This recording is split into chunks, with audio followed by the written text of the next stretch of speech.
Hey, it's Rob. Check it out. I got the Shark 102. Just wanted to do a quick video on changing the filter. It's super easy. You just turn it upside down. There's a little lock right here.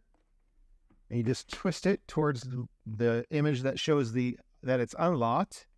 And then you're going to twist it the other way to lock it. You got these two little tabs here to easily pull out the filter. Shark powerfully captures 99.98% of large, small, and micro-sized particles exceeding HEPA standards. This is an incredible filter, as you can see. And it fits just right in, and you just got to line it up just right. You'll feel it. So we'll just put this back down in, and it lands in place. And you can tell it's an authentic Shark filter because it says so. Put this back on. You line up the tabs here. Just twist it towards the locked position, like it shows there. And we're locked. All right, the next video, I'm going to go over some of these features.